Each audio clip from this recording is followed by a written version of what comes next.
வாழ்க வளமுடன் வணக்கம். இன்றைக்கி நம்ம ஷார்ட்ஸில் பார்த்த அந்த ரோஸை தான் எடுத்து டீ லைட் கேண்டில் ஹோல்டர் நம்ம பண்ண போகிறோம். ஸோ இந்த ரோஸை வந்து நான் சிலிக்கா ஜெல்லில் வந்து கிட்டத்தட்ட 2 இயர்ஸாக நான் டிப் பண்ணி வச்சுருந்தேன். ஷார்ட்ஸில் 1 இயர் சொன்னேன், ஆனால் ஆக்சுவலி 2 இயர்ஸாக இது வந்து சிலிக்கா ஜெல்லில் இருக்குது. ஸோ இந்த ரோஸுக்குன்னு ஒரு க்யூட்டான ஸ்டோரி இருக்குது, அதை மிடில் ஆஃப் த வீடியோவில் நான் உங்களுக்கு கிட்ட சொல்கிறேன்.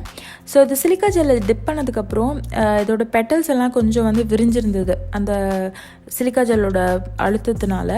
ஸோ அதனால் அதை விரிஞ்சிருக்க பெட்டல்ஸ் எல்லாம் எடுத்துகிட்டு ஒரு பர்ஃபெக்ட் ரோஸ் ஷேப்புக்கு அதை வந்து மாற்றிட்டேன். இப்போ ஒரு கப்பில் ஹோல் போட்டுட்டு இந்த ரோஸை வந்து நான் ரெசினில் டிப் பண்ணி எடுக்கிறேன். இது எப்படின்னா, இந்த ரெசின் வந்து அந்த ரோஸில் இருக்க பெட்டல்ஸ் எல்லாத்தையும் வந்து கவர் பண்ணிடணும். ஏன்னா நீங்கள் ரோஸை வந்து அப்படியே நீங்கள் மோல்டுக்குள்ளே போட்டிங்கன்னா ஆஸ் யூஷுவல் பபிள்ஸ் நிறையா ஃபார்ம் ஆகிறதுக்கான வாய்ப்பு இருக்குது. ஏன்னா பெட்டல்ஸில் நிறைய கேப்ஸ் இருக்குது. ஸோ அதுக்குள்ளெல்லாம் போய் பபிள்ஸ் ஃபார்ம் ஆகும். ஸோ இந்த மாதிரி டிப் பண்ணி அதை வந்து காய வச்சிட்டோன்னா அது வந்து ஃபுல்லாக ஒரு கோட் கொடுத்த மாதிரி ஆகிடும். அது மட்டும் இல்லாமல் நான் வந்து அந்த சைஸில் பிச்சோம் இல்லையா பெட்டல்ஸ், அதெல்லாம் வந்து தனியாக எடுத்து வச்சுருந்தேன், வேறு ஏதாவது ப்ராஜெக்ட்டுக்கு யூஸ் பண்ணலாம் அப்படின்ட்டு.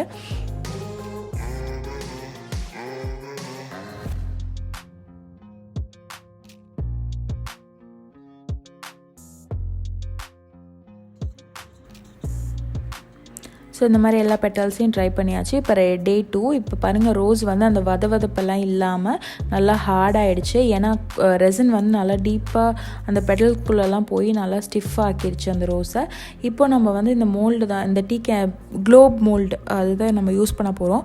எப்போதுமே எந்த மோல்டு யூஸ் பண்ணாலும் க்ளீனிங் வந்து ரொம்ப பேசிக்கான ஒரு விஷயம். ஸோ இதை மோல்டு எப்படி க்ளீன் பண்ணுவீங்க, தண்ணியெல்லாம் போட்டு வாஷ் பண்ணிட்டு இருந்தீங்கன்னா உங்களுக்கு வந்து மோல்டு தண்ணி இருக்கும், ரெசின் வந்து காயாது, அந்த மாதிரி ப்ராப்ளம்ஸுக்கும். எப்போதுமே ஒரு செலோ டேப் எடுத்து அந்த மோல்டோட எந்த இடத்துல நீங்கள் ரெசின் ஊற்ற போகிறீங்களோ அந்த இடத்த நல்லா வச்சு எடுத்துட்டிங்கன்னா அந்த தூசி எல்லாமே வெளியே வந்துடும். ஏன்னா சிலிக்கான் மோல்டில் தூசி வந்து ஒட்டாது, அது வந்து படியும், அவ்வளோதான். ஸோ அதை வந்து நீங்கள் ஏதாவது ஒரு ஸ்டிக்கி ஆப்ஜெக்டோ இல்லை வந்து செலோ டேப் தான் சீப் அண்ட் பெஸ்ட்டு, அதை வந்து வச்சு எடுத்துகிட்டு க்ளீன் பண்ணிவிட்டு அதுக்கப்புறம் வந்து நீங்கள் ரெசின் ப்ராஜெக்டை ஸ்டார்ட் பண்ணுங்கள். ஸோ இது டீப் மோல்டாக இருக்கிறதுனால நான் 2 to 3 பேட்சஸ் வந்து ரெசின் ஊற்றினேன். ஃபஸ்ட்டு பேட்சில் ரோஸை டிப் பண்ணிவிட்டேன், அது மேலே இன்னும் கொஞ்சம் ரெசின் ஊற்றி ஒரு டே ஃபுல்லாக காய விட்டுட்டு அடுத்த நாள் 2வது பேட்ச், அதுக்கப்புறம் வந்து லாஸ்ட் டே வந்து கிளிட்டர் அந்த பேஸ் எல்லாம் கொடுத்தேன். ஸோ ஏன்னா நான் ஏன் இது சீக்கிரம் முடிக்கிறேன்னா அந்த ஸ்டோரி உங்ககிட்ட சொல்லணும் இல்லையா. நாங்கள் வந்து 5 years ஒரு அப்பார்ட்மெண்ட்ஸில் இருக்கோம். ஸோ என் பையன் பிறக்கிறதுக்கு முன்னாடியிலேருந்தே இங்கே தான் இருக்கோம். அப்போத்துலேருந்தே எங்கள் 3 idiots அப்படின்னு சொல்லிட்டு இங்கே அப்பார்ட்மெண்ட்ஸில் நாங்கள் ஒரு கேங், 3 ஃபேமிலிஸ் ஒன்றா எங்கே போனாலும் ஷாப்பிங் எல்லாம் போனாலும் எல்லாம் ஒன்றா தான் போவோம். அந்த மாதிரி நல்லா க்ளோஸு. ஸோ அப்போ என்ன ஆச்சுன்னா 2 yearsக்கு முன்னாடி விமென்ஸ் டே செலிப்ரேஷன் வந்து ஹஸ்பண்ட்ஸ் எல்லாம் சேர்ந்து எங்கள் 3 பேருக்கும் வந்து சர்ப்ரைஸ் பிளான் பண்ணியிருந்தாங்க.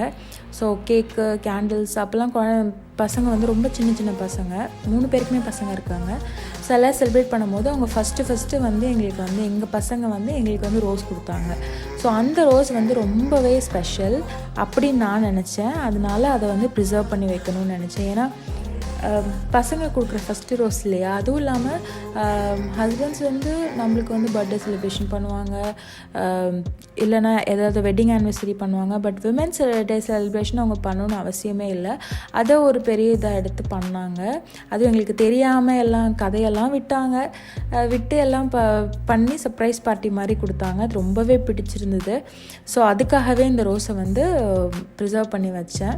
ஒன்று ஹஸ்பண்டோட லவ், 2வது என்னோட குழந்தை வந்து எனக்கு கொடுத்த ஃபஸ்ட்டு ரோஸ் அது.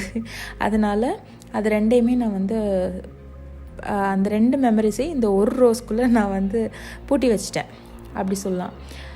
சரி, இப்போது இந்த வீடியோக்குள்ளே போகலாம். இப்போ வந்து 5th டேயில் வந்து நான் வந்து டீமோல்ட் பண்ணுறேன். டீமோல்டிங் ரொம்பவே கஷ்டமாக இருந்துச்சு. ஏன்னா மோல்டோட ஷேப் அப்படி, ஏன்னா அது கொஞ்சம் க்ளோப் மாதிரி இருக்கு இல்லையா. அதனால் நான் வந்து இப்போ டீமோல்ட் பண்ணும்போது பயந்துகிட்டே இருந்தேன், எங்கடா கிழிஞ்சிருமோ அப்படின்ட்டு.